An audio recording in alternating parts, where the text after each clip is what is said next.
This is John T for the Boxing Voice, and I'm joined today by English welterweight contender Darren Tetley. How are you, Darren? I'm all good, mate. Yeah, thanks for having me on. Nah, thanks for coming on, mate, especially at the weekend. I'm sure you've had a hard spar. Well, look, you're on a big card next week, so what's this week look like for you? How's camp gone and training? Camp's gone really good. Obviously, the fight was put together a bit last minute. But, you know, we've managed to fit everything in that we wanted to. But now I've got a session tomorrow, and then it's pretty much tapering down and just I guess just keeping an eye on the weight, making sure the weight's dropping nicely, which at the minute it is. So, you know, it's kind of in a lot of sense the easy week. Just relax and just get ready, and then obviously on Wednesday we'll leave to go to the hotel and do a COVID test and all that kind of stuff again. So yeah, it's the easy part now, I think. Yeah, I think the fight's on Friday. Is that right? Yeah, that's so in right, the bubble for a couple of days, do your tests and that, and then all to go Friday. Well, look, I'm sure your preparation, albeit short notice, has gone well. So let's have a little chat, if that's okay, first about maybe some of your previous fights in your career, because it's the first time we've had you on the show, and it looks like I should have had you a long time before. You previously won the WBO European title, and you're fighting for the English title this weekend. So how has it been in those fights before, in particular the WBO title? That must have been a big fight for you. Yeah, that it was a funny one because, you know, everything was going good, and then 2 weeks before my granddad passed away.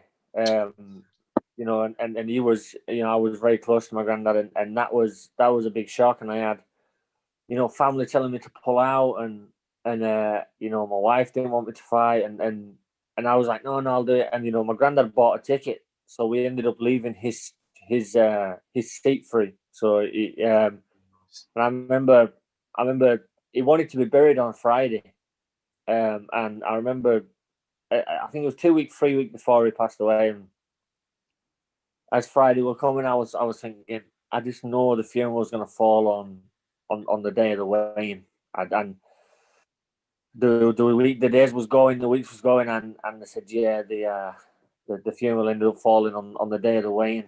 So I remember the morning of the weigh-in, my weight was all fine, and I had to put a tracksuit on, go to the funeral, carry his coffin, do the funeral service, and then when everyone went to the, you know, when they go for drinks after, when everyone done that, I had to go to Leeds to weigh in and do the face off and stuff for the fight. So it was a weird last couple of weeks before that fight, and then the day of the fight, I thought, I'm gonna have his funeral song as my entrance song.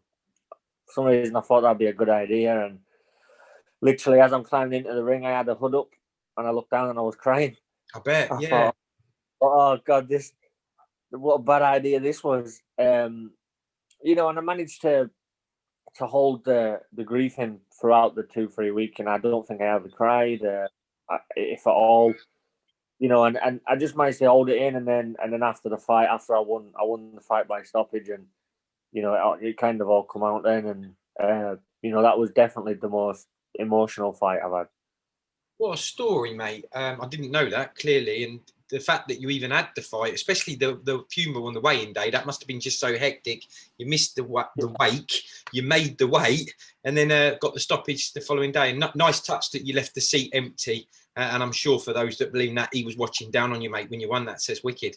Well, look, you then quickly got up to 20-0, which is a fantastic record, undefeated with 20 fights. Last fight out, I think it was last fight. Yeah, you actually got your first loss on points. What did you learn that night, Darren, and what might you take into this next fight after? I learned an unbelievable amount, and I know obviously every person says that, and I guess it doesn't really mean anything until I show it next Friday. But just a little mistake, and I learned that, and you know, I said this after the fight, and before I boxed Taylor, he was saying experience was going to be key, and I was just brushing it off, and I was thinking, well, it's not, because in the WBO fight, I had a hard fight. I was down when I pulled the stoppage out, and I said, I thought I've been there. I've had a hard fight, and it was only in the Taylor fight that I realised what it meant.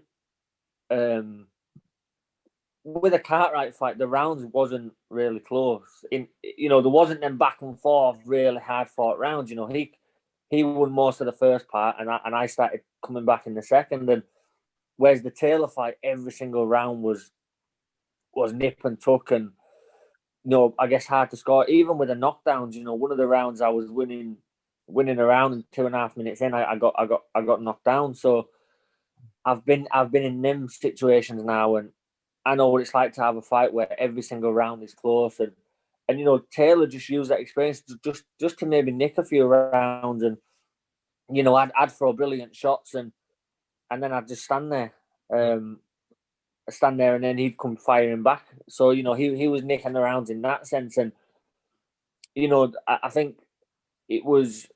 The second TV show I'd been on, it was the first fight in lockdown. There was a lot going on, and I just think with the experience, and I realised that just because you lose, it doesn't really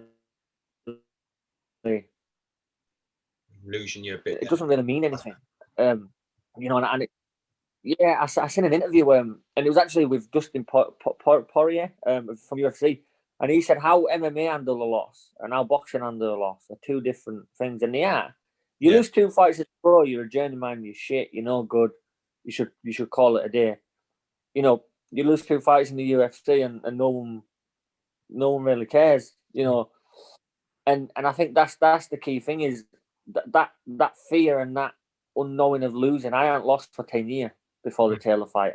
I think it was about 10 years. So that feeling of worry is gone. Yeah. So now I can start to enjoy boxing. That's interesting that you say that, because I'm not blaming, he's my hero, but part of it, I think he's like Floyd Mayweather, because he's sort of like all this sort of like go undefeated. There's so many fighters that, like you say, if they get beat, they think, oh, am I going to go back 3-4 fights where I've got to build? They might not feel they need to build back up, but to get back on the same kind of level on a TV show, etc. And you're right, in UFC, it just feels sometimes best just fight the best all the time. And sometimes I feel the fans miss out a little bit, because we get padded records when we probably could have had head-to-heads a bit sooner. Which brings me on. Go on, sorry, what were you going to say?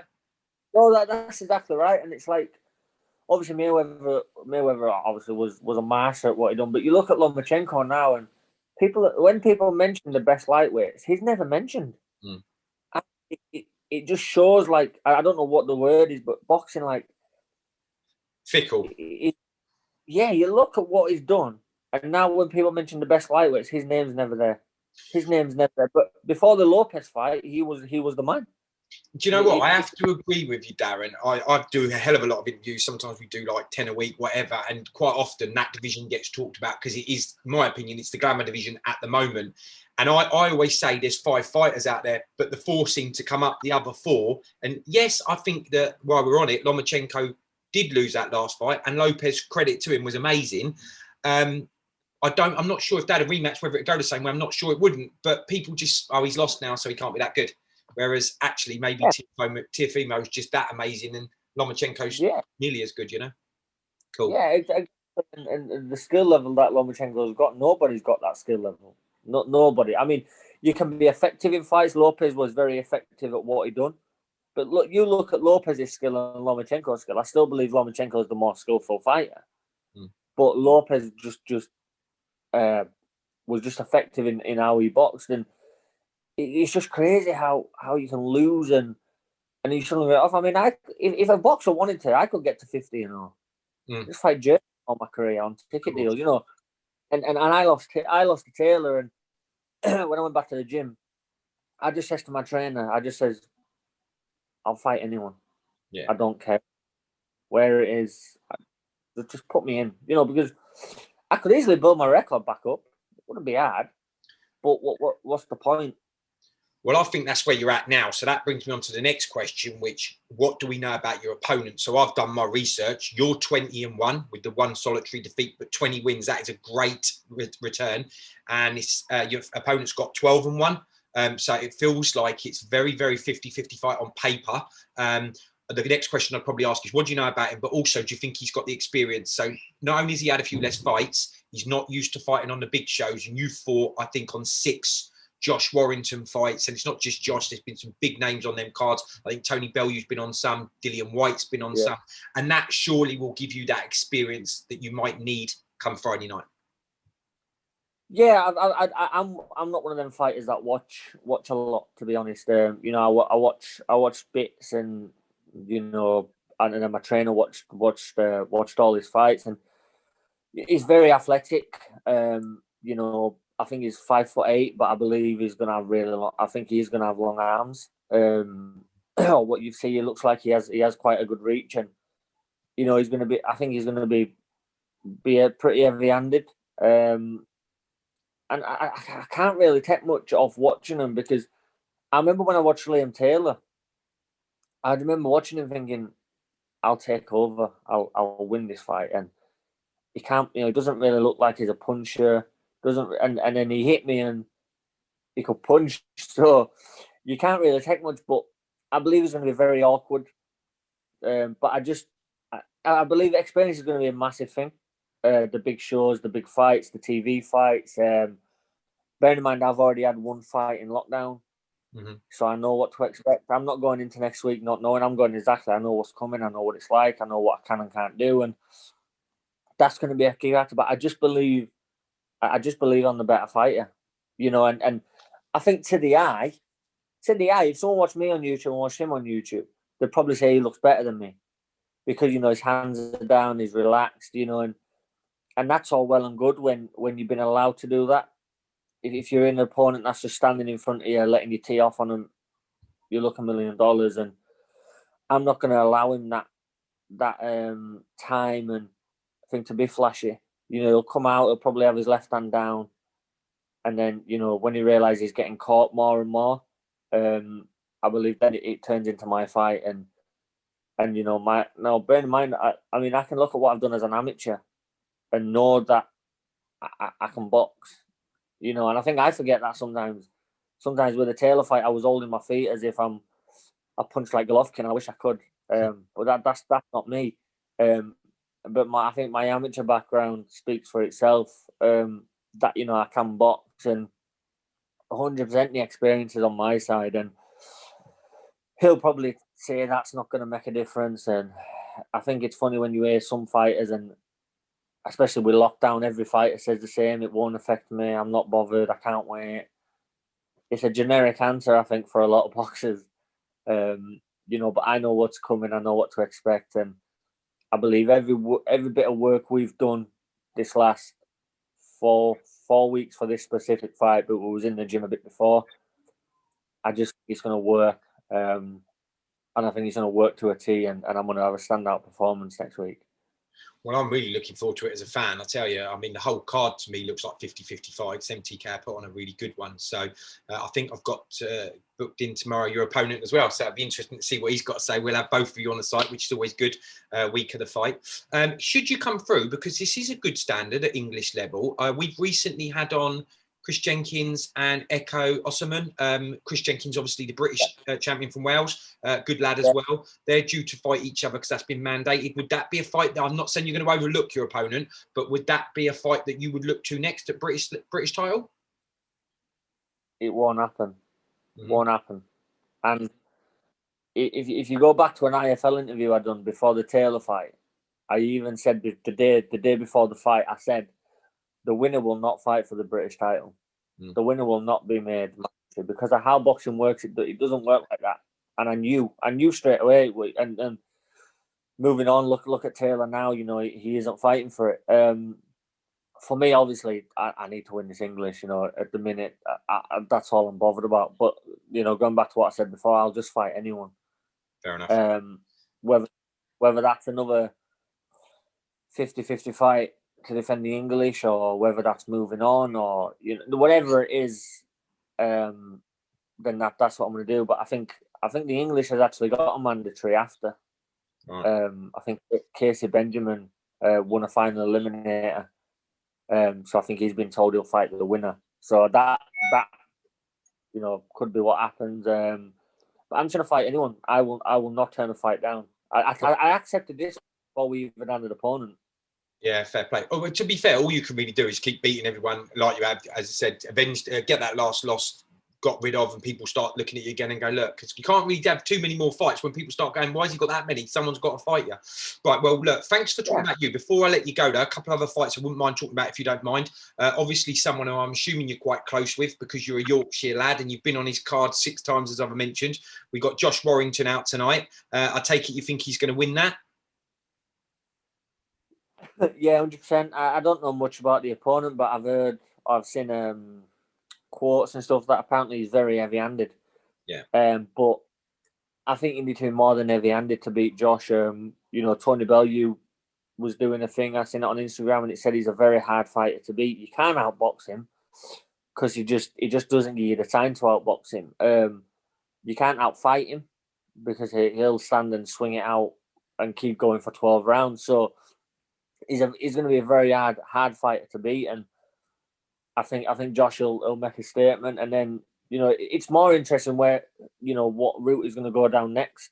Yeah, he's obviously been the IBF champion, and now it's the other champions in the weight. Who's he going to go for? That's what I'm interested in. Yeah, well, that's a good answer because that was my next bit because he's obviously vacated the belt, as I'm sure you've seen. I mean, you're right. He is a great fighter. You don't have Carl Frampton, Lee Selby, Kid Galahad on your CV for a laugh, and he's undefeated himself. In fact, sometimes I think Josh Warrington's underrated. 1 or 2 of them other fighters sometimes get a bit more publicity, yet he's won those fights. And I get a vibe, and you would know better than me knowing him well, but I get a vibe that come through this fight, and then there's a big fight they probably want the other side of the pond. If you can get on a plane and the lockdown's eased, it'd probably take about 10,000 of you Yorkshire fans with him and take over Vegas or New York or something. And I think that's what he wants, a nice big fight over there. But look, good luck to Josh tonight.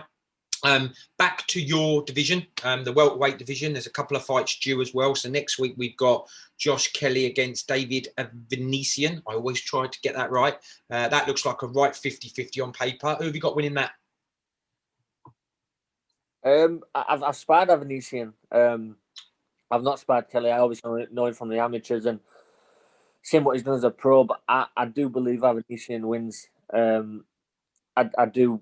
I think he's a lot technically better than what you think when you're in there with him. I mean, don't get me wrong, he's as strong as a bull and and can punch and stuff, but I think technically is better than what I'm a bit like Josh Warrington. You look at Josh Warrington and you just think he's fit and strong, and I reckon technically Josh is probably very better than what you think when you're in there with him. And I think Venetian will get to Josh. It all depends if Josh can hit him hard enough to keep him off him. Josh is a very good mover, very good fighter. Class fighter, but if he can't keep Venetian off, then he's going to have a hard night at keeping the distance and winning the fight on point, I believe. And Venetian is, when you watch him, when you spar him, he's one of the only fighters, Lewis Richardson's dad said it, that you see go through the gears. You can actually see it happening in sparring. You see him go through the gears, and I think if he goes through the gears with Josh, it's going to be hard for Josh to keep it up. With the skill set Josh has got, I don't think skill's going to be enough. Really interesting insight. I mean, you would know better if you've sparred Venetian, so that is a really good fight. I'm looking forward to it, and another 50-50 fight that the promoters seem to be putting on at the moment. So well done, Eddie. I was then going to ask you who you thought the winner of that. I'm assuming you think that Conor Benn will come through his fight a couple of weeks later. That looks a little bit easier on paper. And should he come through, who would win out of Ben and Kelly, or maybe Ben and Venetian? I think Ben will win. And it's very good matchmaking. Because I think style-wise, Vargas is made for him. And again, that's no what was disrespect to Ben. He's doing his thing. I believe he's come out of his dad's shadow now a little bit. I think he's the most good fighter, or one of that I've seen for the good last year or so. Really come on. I think he's doing his own thing now and making his own name. And I think at the beginning when he was saying he turned pro, he didn't want to live in his dad's shadow. He didn't want to be like Chris Eubank Jr. But then nicknamed himself the Destroyer when his dad was the Dark Destroyer. So you think, well, you want it a little bit. But now I think he's come on, and I think he's a very, very good fighter. And again, one that's probably would be hard to beat. I believe him and Kelly is probably the closer fight. But I believe Kelly beats him. I believe I haven't sparred Josh or Ben, so it's a bit hard for me to comment. I've never been in the ring with him. But I can imagine Josh's skill set will be enough to beat Ben. And I believe Avanesyan does beat them both. And I believe because of Ben's style, it beats Ben probably a lot easier than he beats Kelly. These are good predictions. We'll save this video for if and when them fights are made, and we'll go back and see if you've got them right. Well, look, Darren, thanks so much for taking time out on Saturday. I know it's your day off and you're relaxing. The missus will let you have a lie in, and it sounds like you've got a little bit more training tomorrow and then into the bubble next week. But I'll be watching on Friday, so good luck to you, and we'll pick up with you after the fight. Yeah, can I just say thanks to a couple of sponsors before we? Of course you can. I just want to thank Brightside Developments, Napoleon's Casino, Bradford, Direct Building Products, Simphones Mechanical Services, and Blue Hills Farm Shop, and Player Band. You know, they're a massive part in what I do, and you know, I work full time, but every little bit they can help me with, you know, they really do help me with. So I do appreciate it, and I'm sure that I haven't forgotten it. I'm sure I haven't. Superb, mate. You got quite a few sponsors there. I like the sound of the casino one in particular. I'm not sure they give you free. If you win, do they give you like free chips when you go down there so you can get some free bets? I don't really bet, but give me. I can go down and have meals and stuff. They have a restaurant underneath. Nice. And steak, chips, peppercorn sauce, and these little cheesy potato things that they give you. A bang on. I can't wait till lockdown's over just so I can go there again. Sounds banging. Take the missus out. Well, good stuff. Well, good luck, Darren, and we'll catch you soon, mate. Nice one. Thank you, buddy. Cheers, bud. If you enjoyed the video, feel free to hit the like, subscribe, and share. As always, if you want to support us to the next level, head over to the patreon.com/ThaBoxingVoice. We have tons of exclusive from Border Wars, Entitled, betting shows. The list goes on and on and on. But in addition to that, if you guys have questions for fighters, trainers, and promoters, this is where you can submit them. We will run out, get these questions answered, and put it back on the show just for you guys. Appreciate it. Peace.